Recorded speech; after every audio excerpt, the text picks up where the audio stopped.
What is going on, everybody? Crazy Dog back with my Browns Steelers Week 12 Thursday night football preview.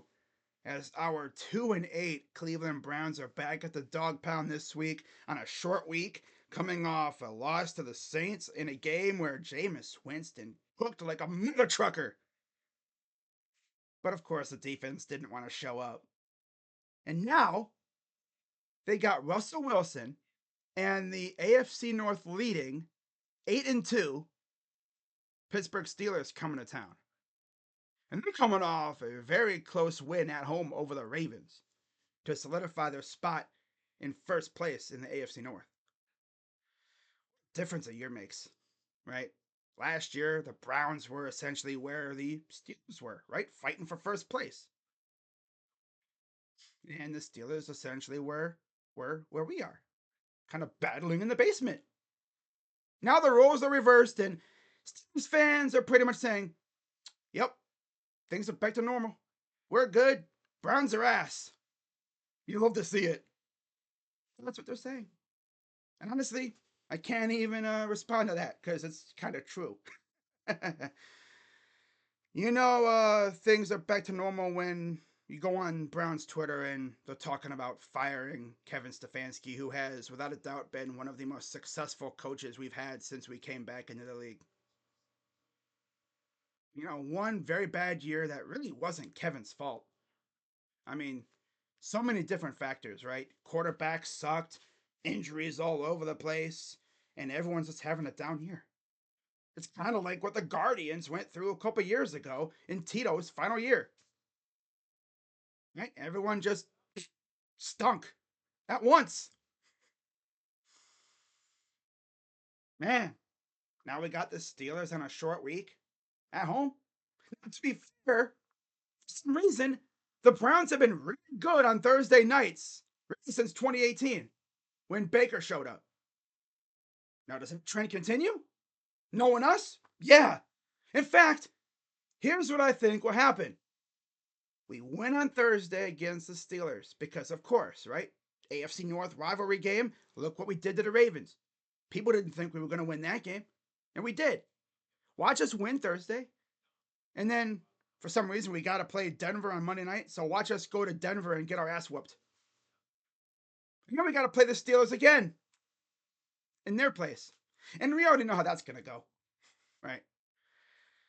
So yeah, not going to waste too much time on this matchup. But before I get into the series history and, of course, the keys to victory and stuff, I do need to talk about.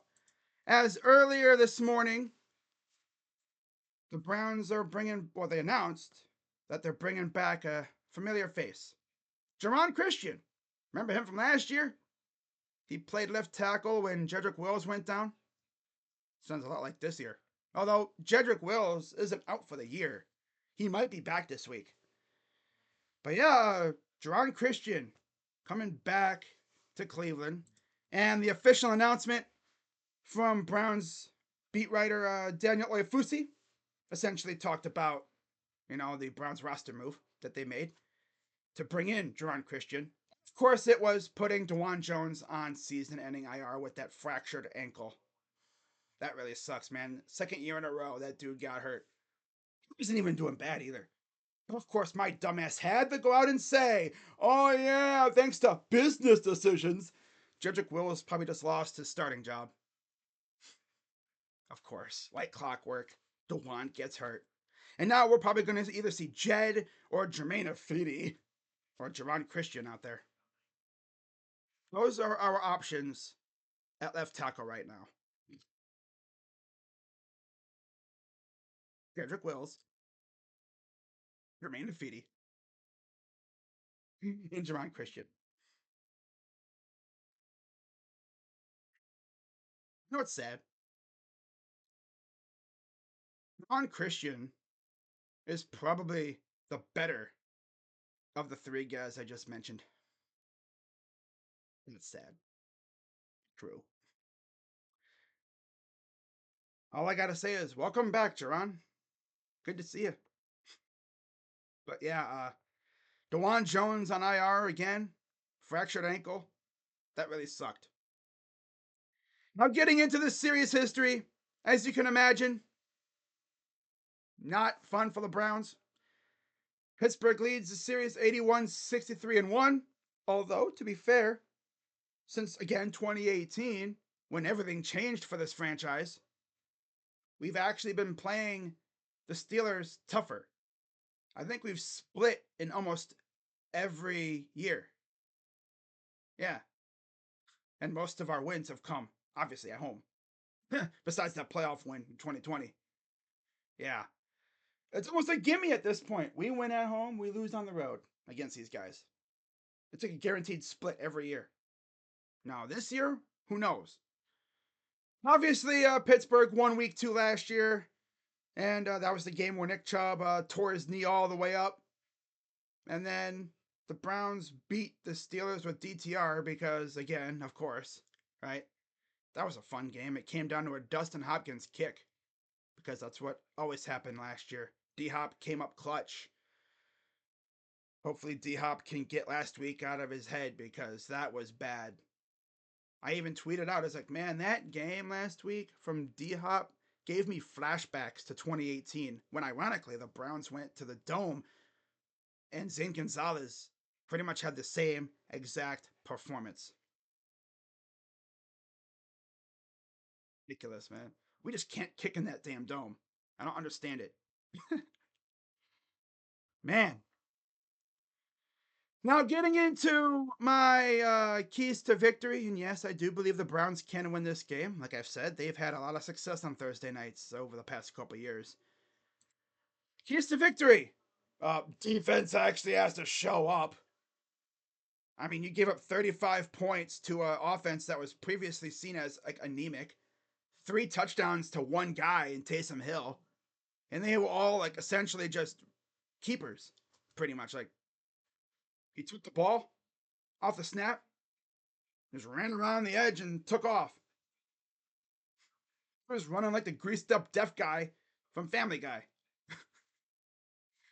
Freaking ridiculous, man. And now we got to face Najee Harris, George Pickens, and that Steeler offense that's actually been kind of competent this year. We've had the benefit of facing some pretty ass Steeler offenses over the past couple years. Whether it's the OC being horrible or the quarterback just stinking. Now we got to face Russell Wilson and an Arthur Smith offense. Should be interesting.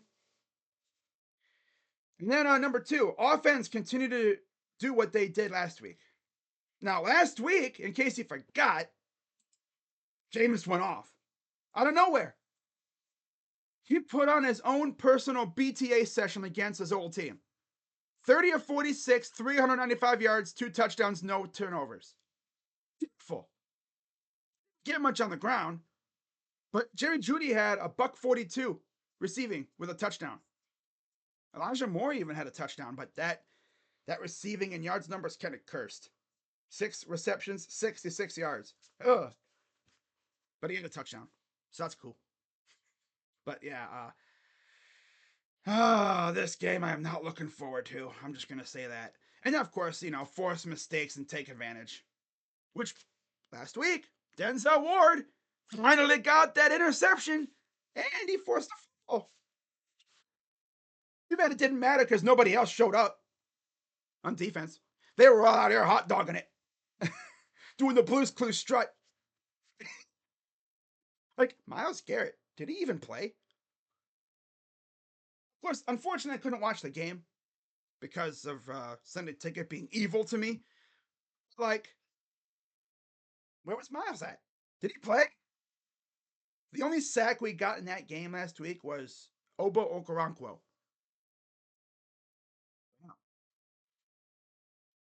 I mean, Myles usually always shows out against the Steelers, so we'll see what happens here. But we got to force mistakes, force turnovers, and take advantage of them. Simple as that. Now, as far as my player to watch, I got to go Jerry Jeudy. He's coming off his best game as a Brown. How does he build off that? Does he do what he did last week again? Obviously, this week he's not going up against a low-key bum secondary. He'll probably be matched up with Porter Jr., who's, an absolute dog in his own right. In fact, let me pull up the Steelers secondary real quick on the spot. I didn't think I'd have to, but I just thought about it, you know? Let me see what their secondary looks like. Okay, so Joey Porter Jr., okay, Dante Jackson, and Beanie Bishop Jr. with a little Cortland Sutton, and we might see James Pierre too. Okay, so really, other than JPJ, I think we can cook their secondary. Dante Jackson's eye, he was bad over there in freaking Carolina. They traded him. No, they traded for him in the Deontay Johnson deal. Now Deontay is with the Ravens. Did he even do anything against the Ravens? I think I called his name in that stream one time. Maybe. Then they got a rookie. But yeah, I don't know what's going to happen. Now it's important to note they're probably not going to have Alex Highsmith. And TJ Watt comes from the right side, so he'll be up against Jack Conklin. Now, Preston Smith will most likely be going up against whoever is at left tackle, whether it's Jedrick's bum-ass or Jerron Christian or Jermaine Ifedi. Which means expect like 3 sacks from the left side and probably 1 sack from the right side because, you know, there's going to be a coverage sack in there or 2. And we know the law of averages always attacks Jameis. He follows up a masterclass with an absolute stinker. So I am mentally preparing myself for a absolute disaster class from Jameis. I'm talking maybe like 1 touchdown and like 3 picks. It's going to be a damn turnover fest for him if the law of averages takes hold again, like what happened last time. Right? He nearly threw like 4 picks against the Ravens. He shredded them. Look what happened the week after.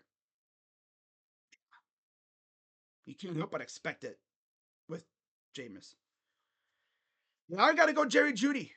Right? He's coming off a really good game. I think he could follow it up with another one. Now my prediction? Yeah, like I said earlier. Are going to win this game and then probably get their ass whooped by Denver on Monday night because that's what would happen. Right? They look good this week against the Steelers, right? At home, short week. This team usually wins in these kind of games. We won't know that this season is truly and undoubtedly over if they lose on Thursday. Like it's a wrap. Pack your bags, you're done. March off season. But man, you know, they could at least make us happy for a little while by beating the Steelers, right? Uh,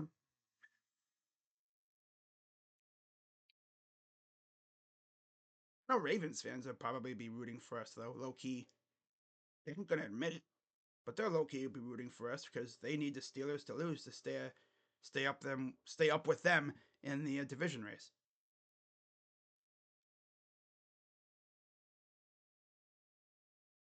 In fact, if you're wondering what the second part of our schedule looks like, Pittsburgh twice in 3 weeks. This week we have Denver next week, Pittsburgh again on the road, of course. Then we have Kansas City, Cincy on the road on Thursday night, of course. And then Sunday night against the Dolphins in our last home game of the year. Can you guys believe we only have 3 home games left after this week? No, we have 2 after this week. Wow. Kansas City and then Miami.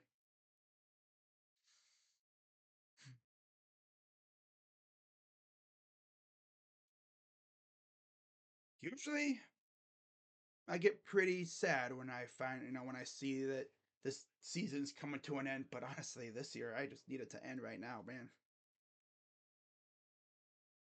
And then it's going to be stressful because will Jimmy do what I think he's probably going to do and fire Kevin?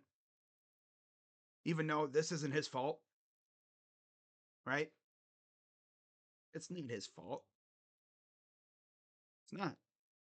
You could just see it the way he talks. He's like, he's done. He's doing his best, you know? And the offenses look good, though. It's just the players ain't doing their jobs. They ain't executing. Now the defense looks like they have their minds on vacation now already. At least some of them do, right? Get players hot dogging it out there, making business decisions. That's a better way to put it. After this week, do I see us winning any more games? Like I said, we win this week because, of course, we lose next week. Lose to the Steelers again on the week 14. Probably lose to the Chiefs. Beat the Bungles because, of course, and then probably beat the Dolphins because the Dolphins seemingly cannot win in December. At least that's been the trend. And then we have the Ravens to end the year. And they're probably going to be resting starters if they win the division. But the Steelers, of course, would have something to say about that, I'm sure. So, yeah, this is going to be an interesting final few weeks. And for those wondering, I might add like a little segment to my preview videos after this week where I will look at mock drafts. I'll look at maybe 3 or 4 mock drafts every week, and I'll see who they have us taking as the season finishes up. And when we get to college football bowl season, I'll be doing some bowl games, of course. I'll be doing most of the college football playoff games, especially the Buckeyes ones, but I'm mainly going to focus on the matchup that would lead to us, right?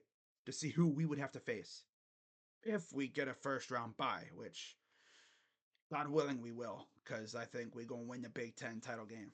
Damn right. We're going to make it to the Big Ten title game, right? And then we're going to get our lick back against the Ducks and clinch that damn #1 spot.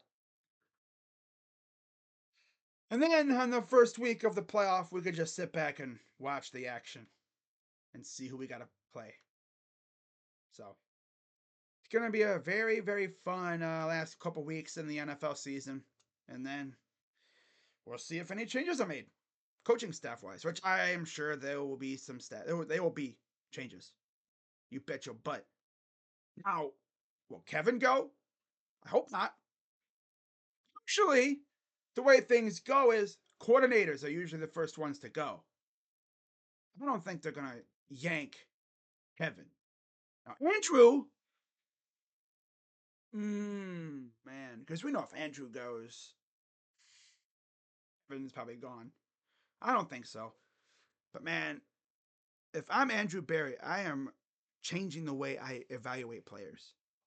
Because he has not hit on many guys the last few years in these drafts. I mean, Delpit, obviously, he hanged on. Yeah. Delpit's a banger. Absolute dog. JOK, dog.